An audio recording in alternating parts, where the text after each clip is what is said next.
अपने जीवन की भीख मांग रही है। अरे बेटी तो हर घर की शान है, उसी से घर में रोशनी है। बेटी तो घरों को जोड़ती है। तो आइए बेटियों के सम्मान में हम एक नाटक प्रस्तुत करने जा रहे हैं। इसका शीर्षक है बेटी बचाओ बेटी पढ़ाओ। मीरा, ओ मीरा, तुमने मुन्ना को कहीं देखा क्या? पता नहीं सुबह सुबह कहाँ चला गया। अभी उसने कुछ खाया भी नहीं, दूध भी नहीं पिया और स्कूल जाने की तैयारी भी तो करनी है। नहीं माँ, मैंने तो मुन्ना को नहीं देखा। मैं तो सुबह से बर्तन ही धो रही हूँ। माँ, मुझे भी स्कूल जाना है। मुझे पढ़ना लिखना बहुत अच्छा लगता है। मेरा भी दाखिला स्कूल में करा दो ना माँ।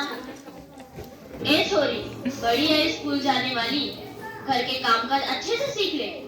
आगे चलकर यही तेरे काम आने वाले। पढ़ लिख कर कौन सा तुझको कलेक्टर बनना है? जल्दी जल्दी बर्तन साफ कर।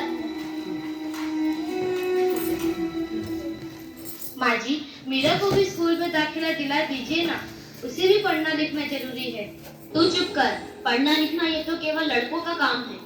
उन्हें आगे चलकर घर गृहस्थी की जिम्मेदारी भी संभालनी होती है।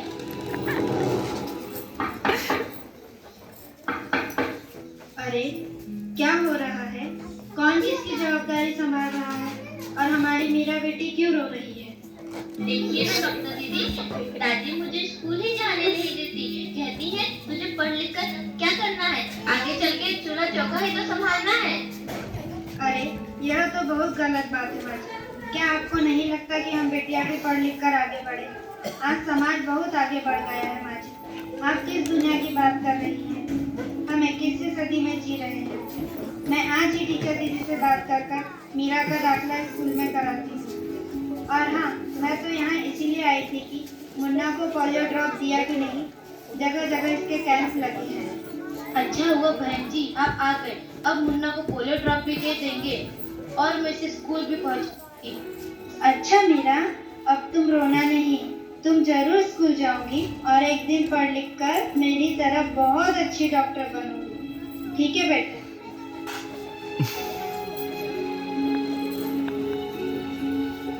बहू, जरा एक गिलास पानी तो लाना। अभी नहीं बाबूजी। बाबूजी, ये लीजिए बाबूजी। अरे ये देखो, अखबार में प्यारी बेटी के बारे में कितनी सुंदर कविता आई है। आओ मैं तुम्हें यह कविता पढ़कर सुनाता हूँ। कहती बेटी बाप पसार, मुझे चाहिए प्यार दुलार। बेटी की अनदेखी क्यों करता है निष्ठुर संसार।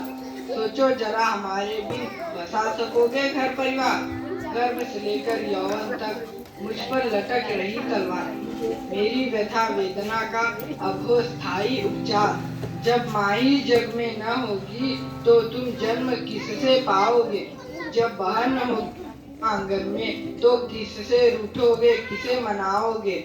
जब दादी नानी न होगी तो तुम्हें कहानी कौन सुनाएगा। जब कोई स्वप्न सुंदरी ही न होगी तो तुम किससे ब्याह रचाओगे। जब घर में बेटी ही न होगी तो तुम किस पर लाड उठाओगे। जिस दुनिया में स्त्री ही न होगी उस दुनिया में कैसे रह पाओगे। जब तेरे घर में बहू ही न होगी तो कैसे वंश आगे बढ़ाओगे। नारी के बिन जग सुना है, तुम ये बात कब समझ पाओगे। हाँ तो भाग्यवान, कैसी लगी यह कविता, है ना मजेदार। गाने की मजेदार कविता मुझे नहीं आई पसंद।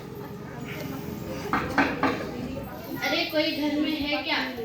आइए आइए टीचर दीदी, हम आप ही का इंतजार कर रहे थे। हाँ जरा मैं कुछ दिनों के लिए बाहर चली गई, इसलिए यहाँ नहीं आ पाई। डॉक्टर दीदी कह रही थी आपने मेरा कभी तक दाखिला नहीं कराया। ये तो बहुत होनहार छात्रा है, हमेशा अच्छे अंक लेकर उत्तीर्ण होती है। हाँ मैं भी तो यही चाहती हूँ कि मेरा स्कूल जाए, खूब पढ़े, और मेरी यहाँ सुनता कौन है। हाँ हाँ खूब पढ़ाओ लड़की को और बाहर भेजो। जब कुछ गलत सलत हो जाएगा ना तो मुंह छुपाने की भी जगह नहीं मिलेगी। अरे माँ जी आप कहाँ की बात करके बैठ गई। मीरा को 10वीं तक तो पढ़ाई पूरी कर लेने दीजिए, आगे की पढ़ाई के बारे में बाद में सोचेंगे। हाँ टीचर दीदी, हम मीरा को अवश्य स्कूल भेजेंगे। मैं उसे मेरे जैसा अनपढ़ नहीं रहने दूंगी, उसे खूब पढ़ाऊंगी। कल मीरा को तैयार रखना, मैं उसे लेने आऊंगी। क्यों दादाजी, सही कहा ना मैंने? हाँ हाँ बेटा, बिल्कुल सही कहा। मैं तो कब से कह रहा हूँ कि मीरा को भी स्कूल जाने दो। प्रणाम दादाजी। प्रणाम बेटा।